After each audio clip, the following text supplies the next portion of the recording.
So I want to get a good look here at the whole kitchen and show you how I determine where to start my first piece of underlayment. So this whole end right here is pretty much wide open. From there, all that, I got a great big open area right here in my kitchen, and then this other end is kind of cut up. It's got the angled cabinets and stuff like that right there. And I'll tell you what, I think I want to start right up there on that angled area. I think is where I want to lay my first piece. It might seem a little bit of a weird place to start, but I'll explain why I want to start right here. I'm going to run it crossways this direction. My 4 foot will come from this cabinet over that way. My 8 foot will go from the sink area over that direction. First of all, I want to make sure that my underlayment that I'm putting down, the seams in my underlayment do not fall right here on the seams of the subfloor, okay? I want to make sure all of these seams are on a solid place of my underlayment, and the seams do not match up by no means. I would like to even keep them with a minimum of about 6 inches of one another. So if I started down there on that end right there, I do not want to work this direction and end up having a piece of underlayment just been a couple, 2, 3, or 4 inches away from either my cabinet here or over there. I want to make sure I've got going underneath my toe kicks of the cabinet, I want to make sure that it's a solid sheet going up underneath there. So if it fell just a couple inches from my cabinet, I would only be able to get very few staples or nails in my underlayment, and therefore the piece that goes underneath here would not be secured to the floor very well. Okay, so I got my underlayment laying in here. Obviously it's not where it's going to go, because that's where I want it, over there out of the way, so I can take my measurements here and then I'll mark them over there on the board. So the first thing I want to do, since we're going to be coming off of this toe kick right here underneath the cabinet, I'm going to measure over 4 foot in 2 areas off of this cabinet right here. That way I can get me a line to measure from the other side of my board there. I'm actually going to go about 4 1/8, and that way it'll give myself just a little bit to play with right there. So before it gets too far up on the crooked spot, I want to make sure I'm coming off of that flat area right there, and I'm going to get me another mark right there. Actually going about 4 1/16 just to be safe.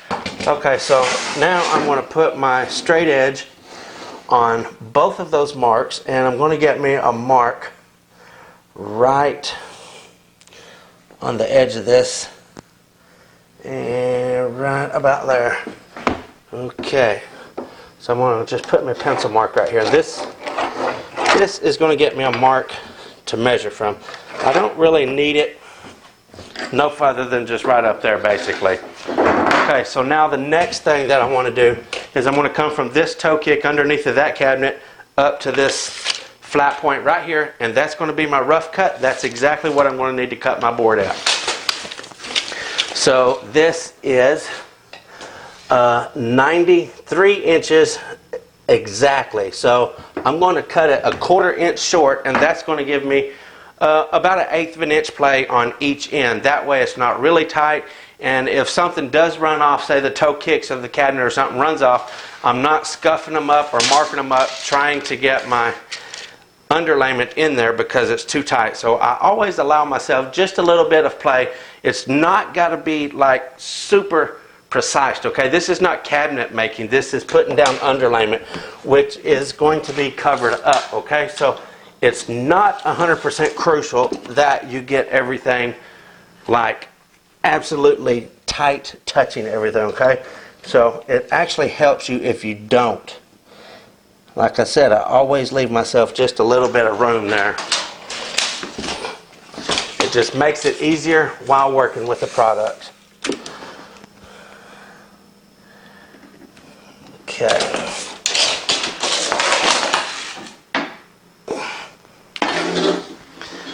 Go ahead and get my pencil mark on that.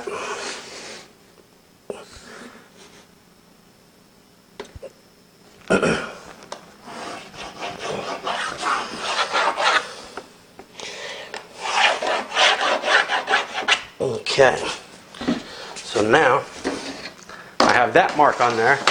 Now what I want to do is I want to come from this toe kick underneath of this cabinet, and I want to measure to this curve right here where the cabinet bends is what I want to do. So let's see here, and again, I don't want to be real tight because I don't want all this stuff binding and catching up and causing problems when I try to put it in there.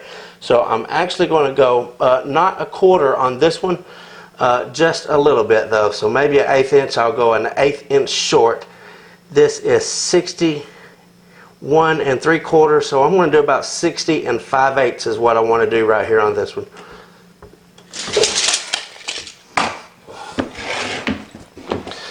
So I am going to go 61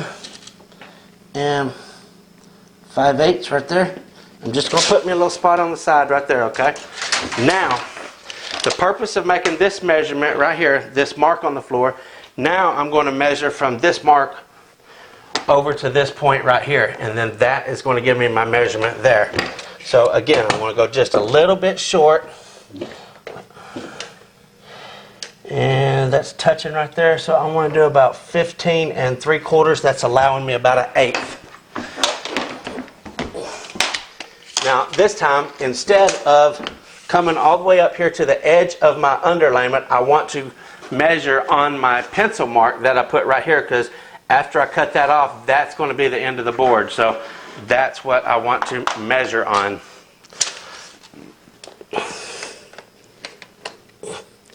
Okay.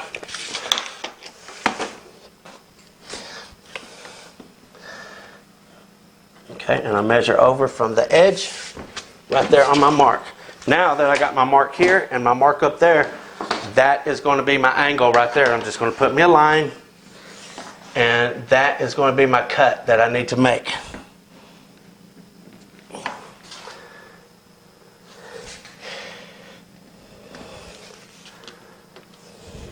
Okay.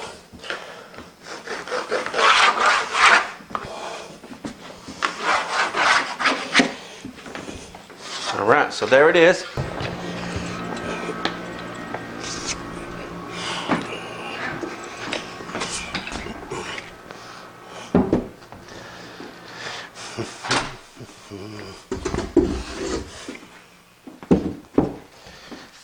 Okay, so right over here on this side of the room, there's actually cabinets just like that's over here, so I got to go under the toe kick and then get it under this side over here. And keep my fingers crossed that this thing works out.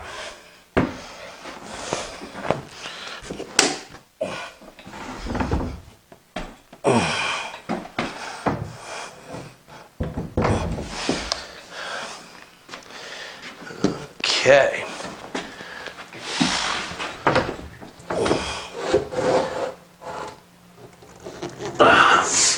All right. So if you'll notice how I kind of bowed that up in the center so it would go under that and under this as well. Okay.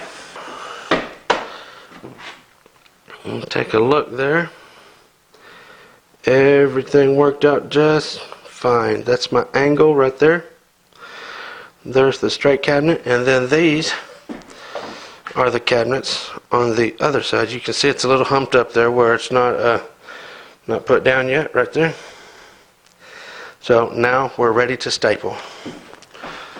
So this Bostitch staple gun right here is what I used to put down my underlayment, and it is model number, let's see here, I've had oil on this thing so much where I keep it oiled.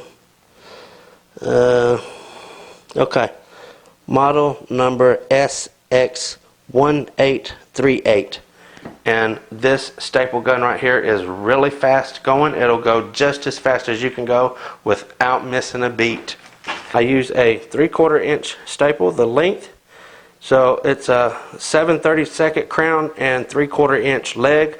And the reason why I use a 3/4 inch staple in my gun here is your staple is going to have such a stronger bite. It's going to be less likely to work loose and come out if it does not go all the way through your existing floor.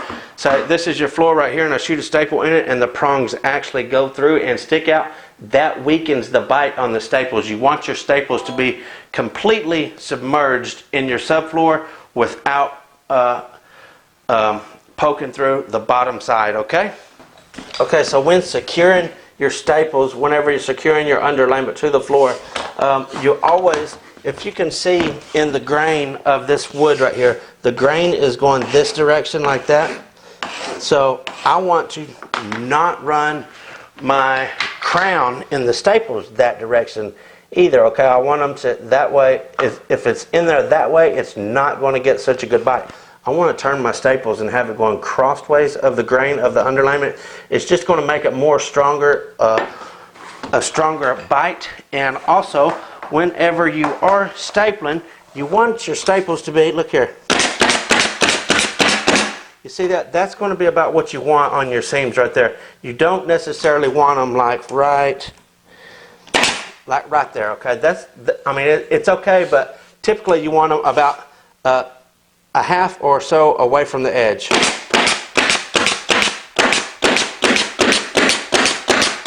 And you see that?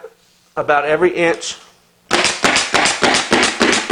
Maybe a little less. I got a little carried away right there just showing you. But about every inch on your underlayment do you want your staples if you're working on your seams. Now when you're working throughout your underlayment, about every 4 inches right there will be good. That is this direction, and then your next run you want it about 4 inches as well. See that? So that's approximate, okay? It ain't no rocket science. It ain't got to be absolutely precise. However, I would not get about 6 inches or something like that. So you can see actually right there it's about 2.5, 3.5 inches is what I'm getting about that way. And then right here it's about 3.5, about 3.5 again. So they're running about 2.5 to 3.5 inches apart is approximately what I'm getting, and that's okay. It's better to have too much than not enough. Okay, so I do want to make mention of this too. Whenever you are using a pneumatic staple gun to put this down, you want to make sure your staples only countersink, okay? You don't want to be blowing these things almost all the way through your underlayment. It's not going to have very good strength. So do a little bit and keep an eye on it, and you're going to probably have to adjust your air compressor. I shoot these in just barely over 100 pounds of pressure is what I use to sink these in, and that is with a 3/4 inch staple, and that does just fine by me, okay? If you crank your air compressor up to 120, you're going to be shooting them almost through it, and it's going to lose a lot of strength, okay? 100 pounds is going to be good for 3/4 inch staples. I want 21, and again, once again, I'm going to go just a little bit big so I'm not all the way touching this, okay? I want just a tiny gap. So I'm going to do about 21.5. I'm going to go 21.5 all the way across with my straight edge once again, and that's going to give me a reference.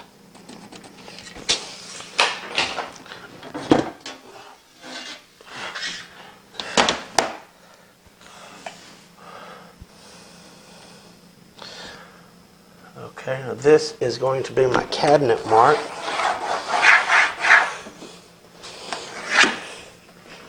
Alright, now I want to measure from the edge of my plywood, edge of my underlayment right here to the edge of this cabinet and notch that out. So that, always want to cut it just a little loose, so I'm going to do 2 inches, 2 inches, and 2 inches, okay? Now I'm going to do the exact same thing. I'm going to come off of the side of this underlayment, and I'm going to measure to both sides of this cabinet here. Okay, leaving myself just a little gap so I'm not struggling. 32.5 to this side, 41 7/8 to that side.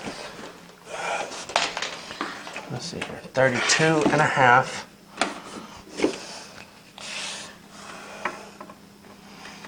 32.5 and 41 7/8. And I'm going to do the same thing here. 32.5, 41 7/8. Okay, now with that marked out, I can go ahead and put these marks on here and we will be good to make these cuts.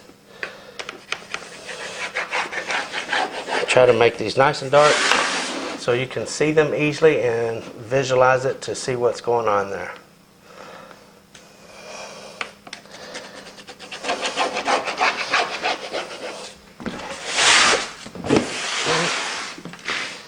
And then to that mark right there. Okay, so as you can see, this part right here is going to go up in there.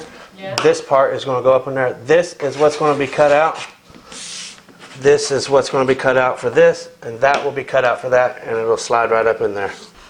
Okay, so let's check this one out. Got it cut, and if you can see, my notch over on the other side too is for that other cabinet there.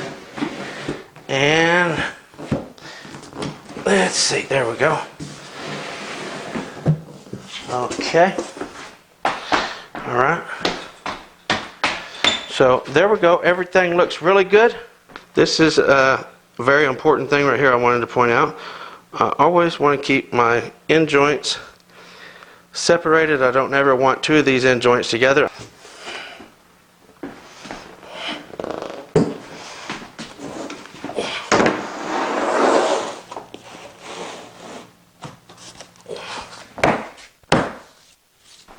Okay, so if you can see what I got here, this is my actual cut where I measured. Let me get this up here so you can see.